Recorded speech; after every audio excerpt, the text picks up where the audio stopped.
Podemos establecer incluso una terapia de mantenimiento con una dosis promedio de 0.2. ¿Qué va a definir o qué va a definir que un paciente yo pueda mover los esteroides? Pues las características clínicas.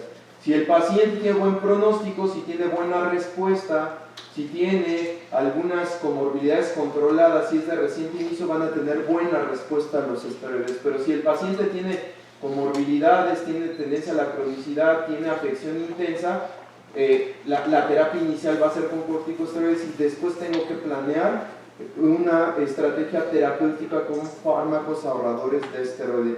Los más estudiados son metotrexato, azatioprina, en el caso de manifestaciones cutáneas articulares, hidroxicloroquina e incluso oftalmológicas, micofenolato, y hay ya algunas evidencia en pacientes que tienen sarcoidosis con inhibidores del TNF-alfa y están algunos protocolos corriéndose en el caso del rituximab. Y ven ustedes, por ejemplo, de acuerdo al tejido afectado, esas son las recomendaciones.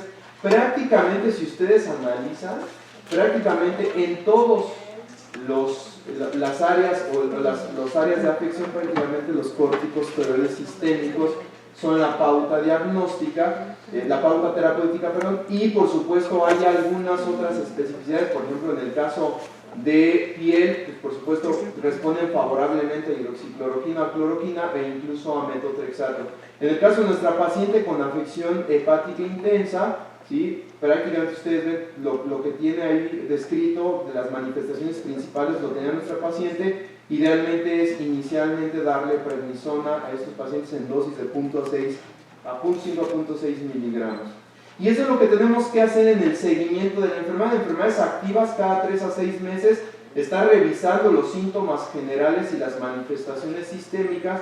Por supuesto, estar revisando piel, ganglios linfáticos y examen pulmonar, y verla en el caso de las pruebas funcionales e incluso algunas pruebas de pronóstico como la caminata 6 minutos y la capacidad de difusión de CO2. Cada 6 meses, en el caso de aquellos que tienen antimaláricos, el examen oftalmológico, y una vez controlado el paciente, pues establecer un seguimiento regular. Hay algunas estrategias en el caso de sarcoidosis hepática como lo tenía nuestra paciente. Una vez que se establece, por supuesto que hay que manejar con secuelas de ácidos bilares como ácido ursodeoxicólico y valorar prednisona como el caso de nuestro paciente. Si el paciente no tiene respuesta en cuanto a normalización de ataque al estado general, de anormalidades de pruebas de funcionamiento hepático y marcadores de inflamación, por supuesto se debe considerar segunda línea de terapéutica, dentro de las cuales aciatropina es una buena consideración diagnóstica. A manera de conclusión, hay algunas enfermedades que realmente por su prevalencia no son tan frecuentes y su presentación, pero la mayor parte de estas enfermedades tienen manifestaciones clínicas que ameritan un abordaje clínico juicioso, y está en nuestra oportunidad de establecer este abordaje complementario. Sarcoidosis es una enfermedad enigmática, ¿por qué? Porque hay varias teorías de su relación con infecciones crónicas como tuberculosis. Hay quien se atreve a decir por los mecanismos inmunológicos que puede hacer una forma inmunológica o una presentación diferente, no activa, de una infección por tuberculosis. Hay mucho que aprender de esta enfermedad, pero lo más importante es que estas manifestaciones de estas enfermedades generalmente tienen manifestaciones clínicas plausibles. Si tuvieran algún comentario, le dejo mi contacto, y esta es la explanada de la sede donde yo estoy actualmente laborando. Muchas gracias.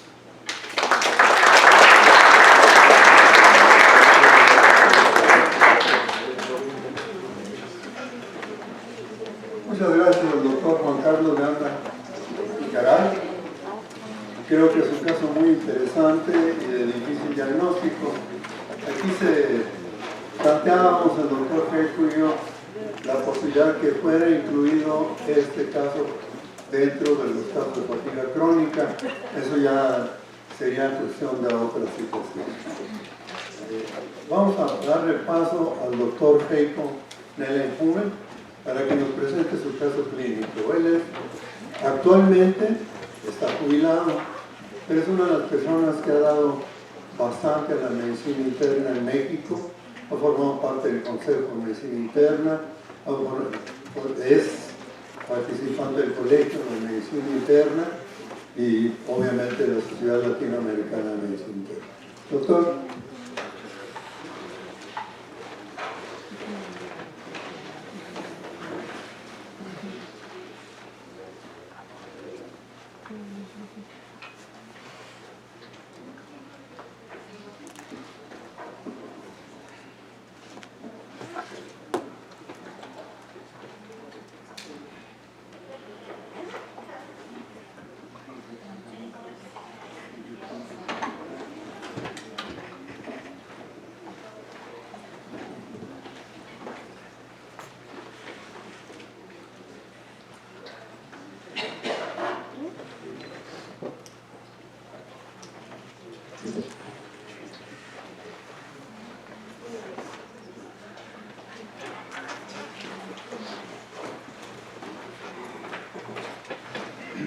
Buenos días, otra vez muchísimas gracias al doctor Akaki por la invitación aquí a su curso de progresos en la terapéutica médica. Y bueno, después de escuchar esta excelente ponencia del doctor Juan Carlos, vamos a aterrizar un poco, o sea, después de la sarcoidosis les traigo algo horrible: insuficiencia cardíaca e insuficiencia renal.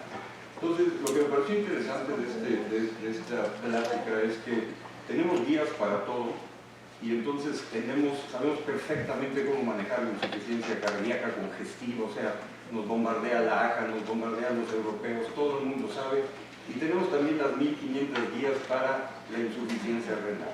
¿Qué sucede? O sea, nada más imagínense algo tan extraordinario que estas dos situaciones se presentaran al mismo tiempo, cosa que es irreal. Pero es tan increíble porque sí tenemos todas las clasificaciones, pero cuando ya se trata de ver cómo vamos a manejar a un paciente que tiene insuficiencia cardíaca de bajo gasto y tiene un daño renal ya más avanzado, pues empezamos a nadar y empezamos a flotar, y uno diría, pues estos son los pacientes de a de veras. Yo diría que esos son los que todos ustedes vemos, son los que vemos. No vemos al paciente exclusivamente con insuficiencia cardíaca, y el problema de todos estos es que precisamente los protocolos sacaban a los pacientes que ya tuvieran cierto daño renal. Si tenían demasiado daño renal, olvídense, o sea, simplemente no entran.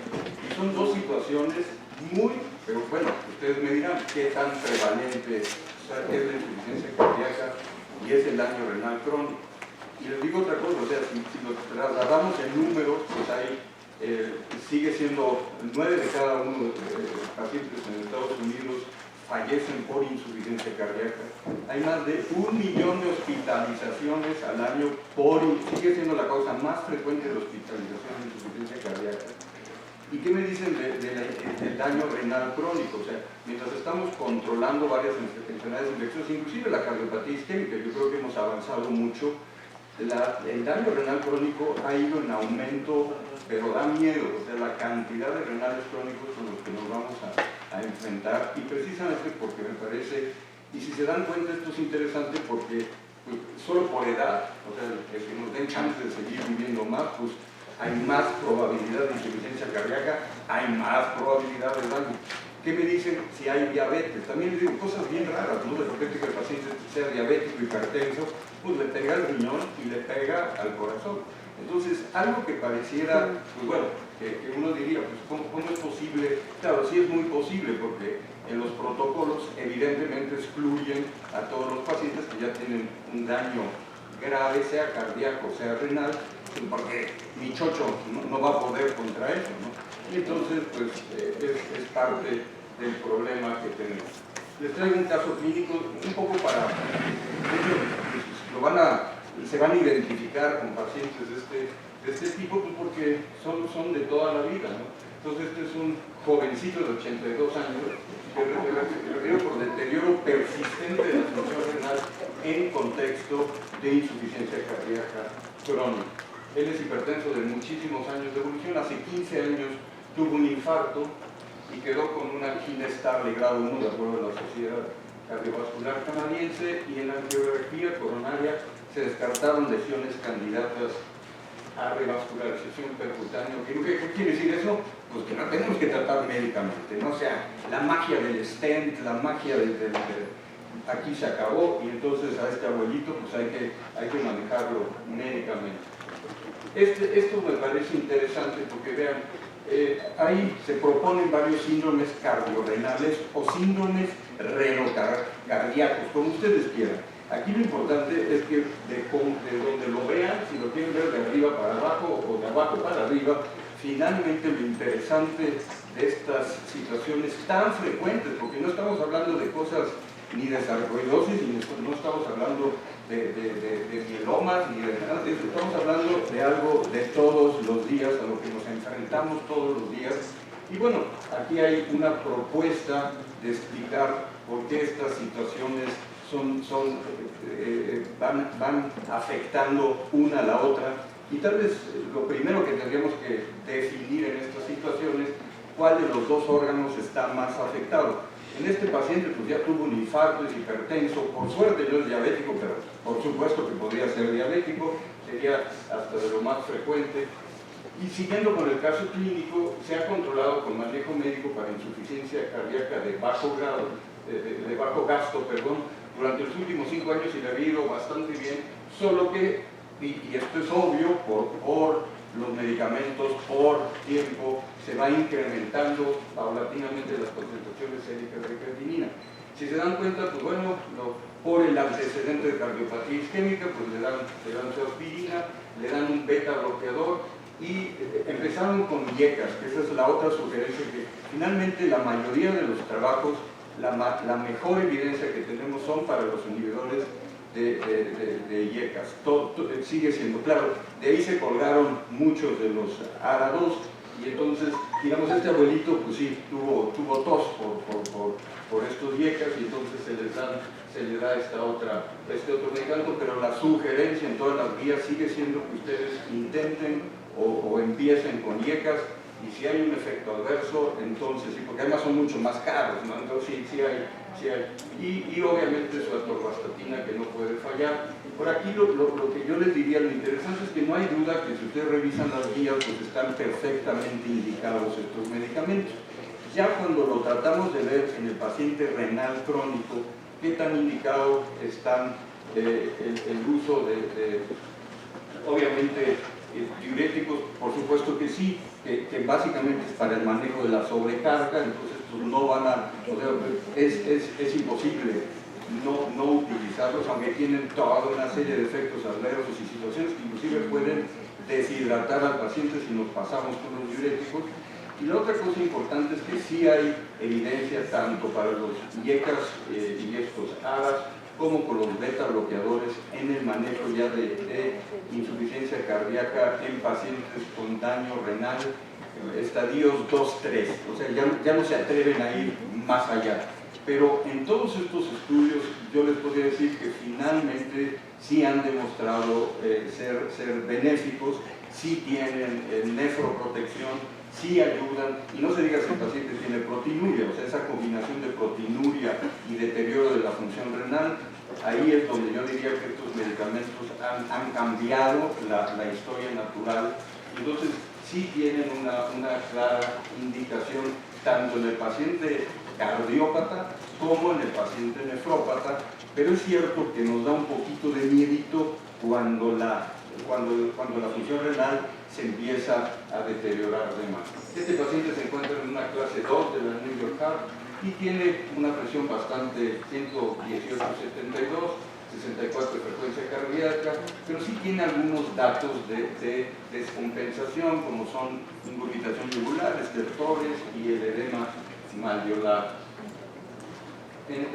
Sus exámenes durante mucho tiempo oscilaron entre 1.2 y 1.5, pero desde hace 2 años, y precisamente digo, esto es una evolución natural de todas estas enfermedades, porque empeora el daño cardíaco y obviamente empeora el daño renal, y desde hace 2 años se va incrementando lentamente esta creatinina, manteniéndose entre 2 y 2.2, y la tasa del estimado de filtrado glomerular está entre 27 y 30 mililitros, y bueno, ya estaría alrededor de una clase 4 de acuerdo a nuestras clasificaciones.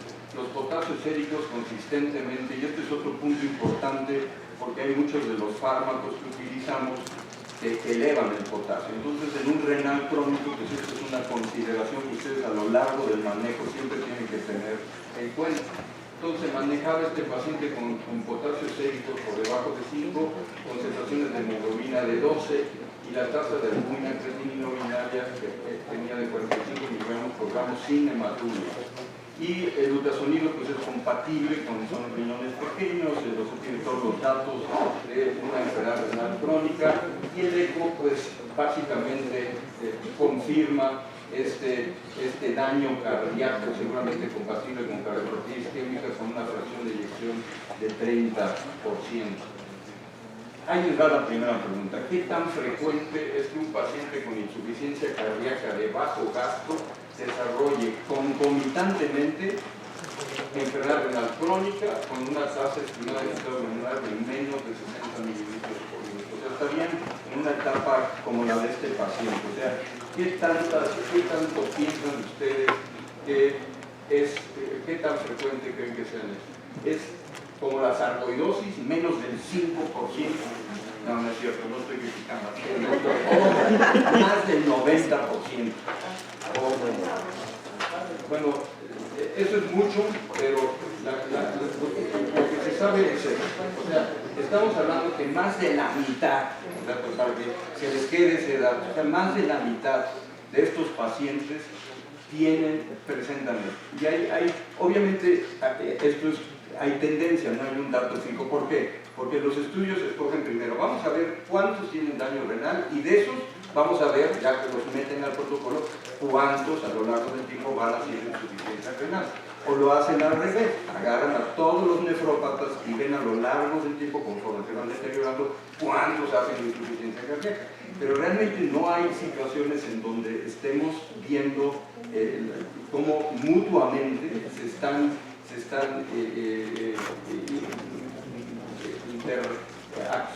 interactuando estos dos sistemas.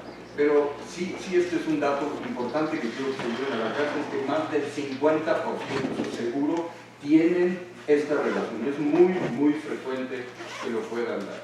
Y aquí traigo otro ejemplo que me parece interesante, y es pacientes con daño renal y pacientes sin daño renal. Y fíjense cómo sí hay diferencia en cuanto a presentaciones de enfermedad vascular arterial y TIAs. Aquí son 26 contra 20, insuficiencias cardíacas, cuando hay daño renal es 42, aquí .9 contra 18, o sea, más o menos son la mitad. Infartos, obviamente también hay más infartos ya en pacientes que tienen daño renal que los que no tienen daño renal. O sea, pero sí es muy interesante cómo se van calando, se van interactuando, y son dos enfermedades que se van jalando mutuamente, como tratando de decir, yo soy más importante que tu riñón, o el corazón hace su trabajito para fregar al riñón. Pero finalmente son los sistemas, y por eso somos internistas, y eso es maravilloso, que tenemos que ver integralmente cómo va funcionando y cómo se van dando todos estos juegos que empiezan a deteriorar, porque lo interesante es que los mismos factores de riesgo que le pegan al riñón, pues le pegan también al corazón. Entonces es la edad, es la diabetes, es la hipertensión, tóxicos, infecciones, cuando hacen un choque séptico, pues a los dos salen rayados y salen tocados. ¿Cuál de los siguientes argumentos es el que mejor define la situación de este paciente? El riesgo de muerte en pacientes con insuficiencia cardíaca aumenta significativamente en etapas más avanzadas de enfermedad renal crónica. Es decir, es obvio que entre mayor estadio, mayor daño renal, mayor mortalidad desde el punto de vista cardiovascular. O la terapia de resincronización, esta es la otra propuesta, que hay que darles terapia de resincronización cardíaca en todos los pacientes con insuficiencia cardíaca de bajo gasto, independientemente de la función renal. Pues no, obviamente esa excluyanla, esta no.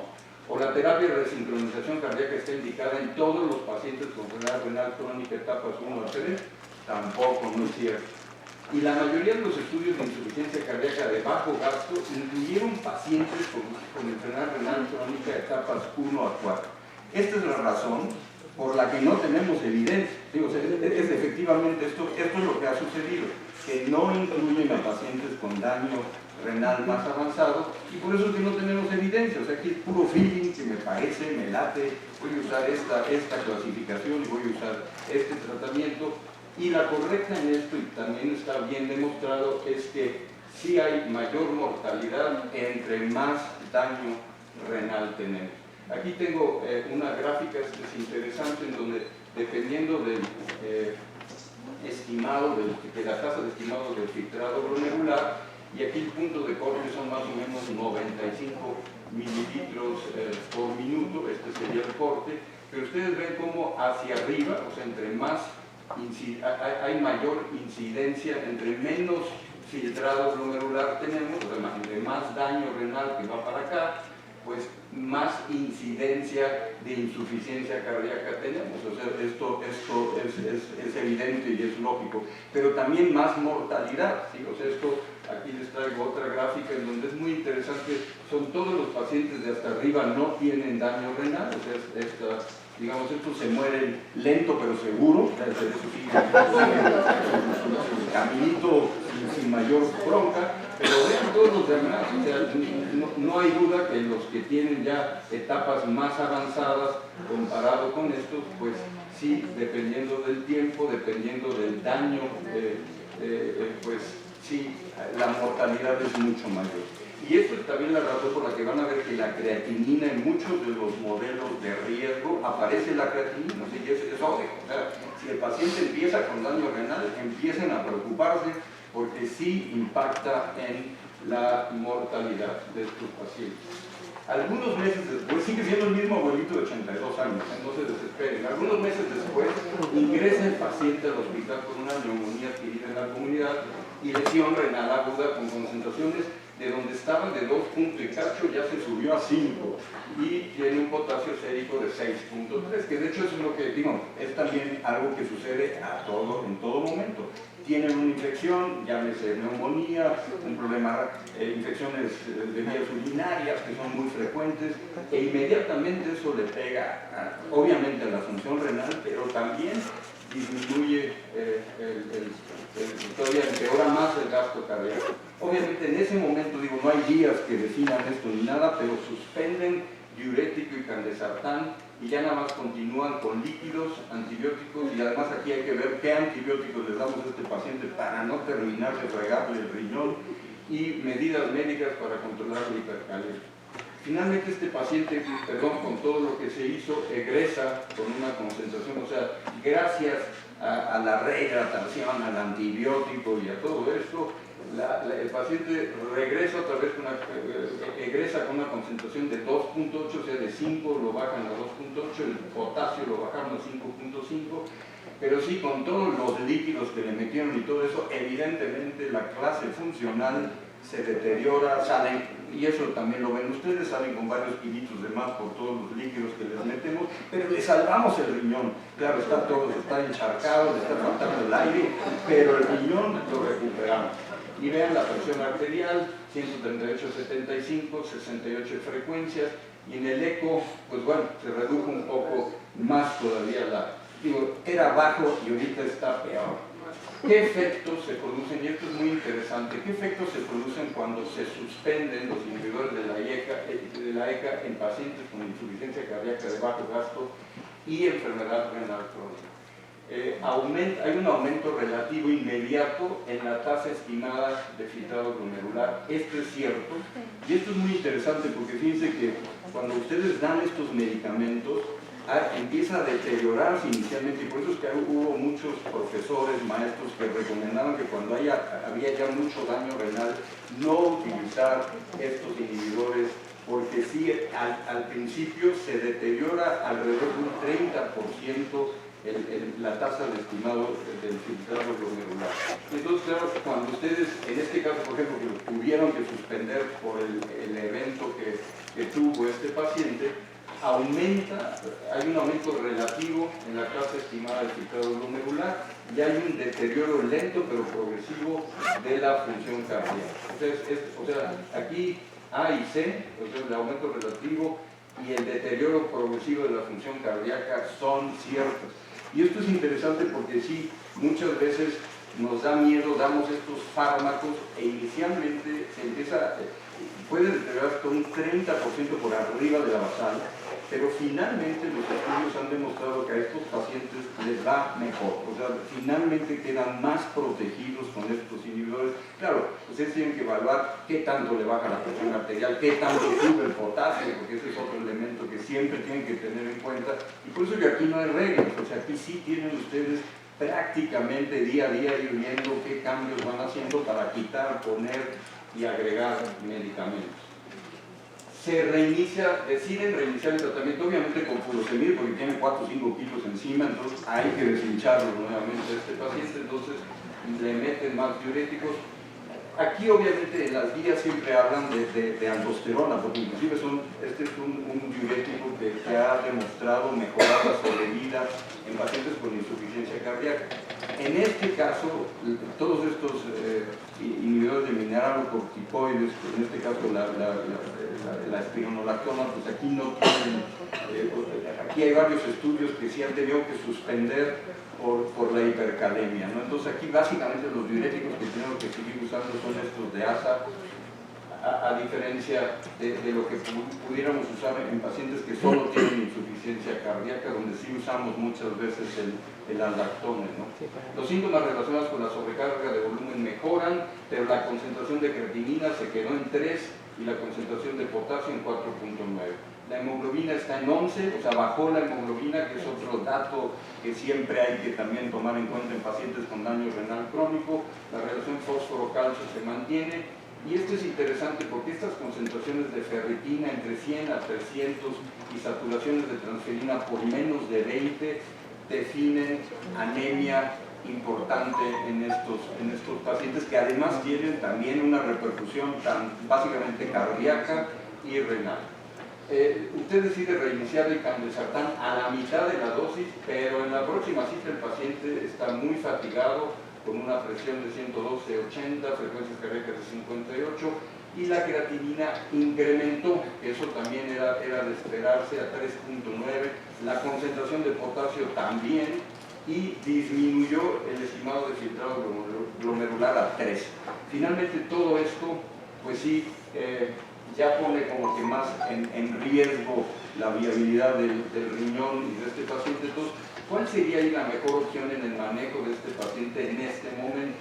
Disminuir, estábamos con furosemida cada 12 horas, estaba hinchado el paciente, entonces sí había que mantenerlo. Entonces finalmente el diurético hay que mantenerlo, disminuir candesartán a la mitad de la mitad de la mitad, y esas cosas ya no funcionan, la verdad, suspender candesartán e iniciar la combinación, que eso también está descrito en varias de las guías del manejo de insuficiencia cardíaca, que es la combinación de 2 vasodilatadores, como en este caso el dinitrato de isosorbida y hidralazina, para tratar de compensar mejor tanto la parte cardíaca como la parte renal. Y finalmente, bueno, esta es la correcta en este caso. Y este paciente, bueno, suspendimos finalmente el candesartán y inicia con terapia combinada, dividido en estas 4 dosis, ajustando esto de acuerdo a la presión arterial. Esto también siempre es muy importante de tener en cuenta. Y se mantiene finalmente con 108, 74, 68 de frecuencias cardíacas, mejora la clase funcional, la creatinina se queda en 31, pero ustedes siguen viendo que trae un estimado de filtrado glomerular muy bajo. Y las concentraciones de electrolitos se mantuvieron en rangos normales, continuando con un esquema flexible de diuréticos. Y esa parte también es dependiendo al gusto y dependiendo de la necesidad de ustedes. Básicamente este es un ejemplo que les quise traer de lo difícil que es finalmente manejar esto. Y ya nada más quiero presentarles 2 ejemplos que tienen que ver con la anemia, que ese es otro factor que en estos pacientes también siempre tienen que tener cuidado. Este paciente tenía llegó a bajar a 11 gramos de hemoglobina. Se supone que de acuerdo a las guías, en el hombre por debajo de 12 sería el límite para definir anemia en estos pacientes, y en las mujeres 11, por debajo de 11. Este paciente pues ya cumple 11 y tenía estas alteraciones también de ferritina y de la saturación. ¿Qué harían con estos pacientes? Ahora que tenemos estos estimulantes de eritropoiesis, utilizarían a la eritropoyetina en este paciente, tratando de incrementar la concentración hasta 12-13. Además de lo anterior, tratarían de usar la carboximaltosa férrica, es intravenosa para alcanzar estos niveles altos o definir qué estatus de hierro tiene este paciente y si existe deficiencia de hierro, tratar primero la deficiencia de hierro y luego utilizar la eritropoyetina. Y de hecho, les acabo de dar la respuesta correcta. O sea, lo que se tiene que hacer, estamos muy emocionados con todos los juguetes que tenemos actualmente y entonces, pues, denle eritropoyetina, que si tiene osteoporosis, denle glifosinatos. Pero tienen que entender que si no hay calcio y si no hay vitamina D, los glifosinatos sirven para dos cosas. Aquí es lo mismo, ¿no? Si le dan eritropoyetina a alguien y no tiene hierro, o sea, dinero tirado, y además no son baratos, ¿no? Entonces, sí es importante. Y la otra recomendación que también se da en estos pacientes es que no hay necesidad, inclusive puede ser contraproducente, tratar de llevarlos otra vez a cifras que nosotros consideramos ideales de hemoglobina. Se tiene que entender que el pobre organismo lleva ahí compensándose con 12, 11 de hemoglobina y llega el doctor Nell y dice, súbanle a 14 porque es buenísimo esto. Pues se echan al paciente. Que no los echamos. Primero el hierro y luego se duerme con ese doctor. La eritropoyetina. Iba a dormir, pero no. Este sí ya es otro viejito, este no es el este es un joven, por 44 años, diabético, hipertenso, con cardiopatía isquémica, quien es valorado por enfermedad renal crónica. Este es su tasa de filtrado glomerular que disminuyó en los últimos años de 40 a 14 mililitros, que ya está en una etapa avanzada. Y el paciente va con ustedes y les pregunta que se siente muy fatigado y pregunta sobre las causas de su anemia. Aquí lo interesante es que los índices eritrocitarios son normales, los niveles de hierro, folatos, vitamina B12, todos son normales. ¿Cuál es la causa más probable de la anemia de este paciente? ¿Qué piensan ustedes? ¿Qué explica mejor? Ya vimos que los índices eritrocitarios, el hierro, pues la deficiencia de hierro no entra. La diabetes no es una causa de anemia, pero les tengo que decir que el diabético es el que presenta las anemias más severas y las presenta en las etapas más tempranas de la nefropatía diabética, comparado con otras nefropatías. Entonces la anemia acompaña, o sea, como si no fuera suficiente la diabetes, la anemia lo acompaña desde tempranito para fregarlo. Y finalmente la deficiencia de eritropoyetina relativa, esa es la causa, esa es la explicación de estas anemias con las que cursan todos los pacientes con daño renal crónico. Y la última pregunta que les hago es esta es una femenina de 66 años, diabética con enfermedad renal crónica, etapa 4, evaluada por anemia progresiva. Estos son sus exámenes de laboratorio, un potasio de 5.5, una creatinina cerca de 3.3 y 12.6 de calcio. O sea, es otra vez sarcoidosis.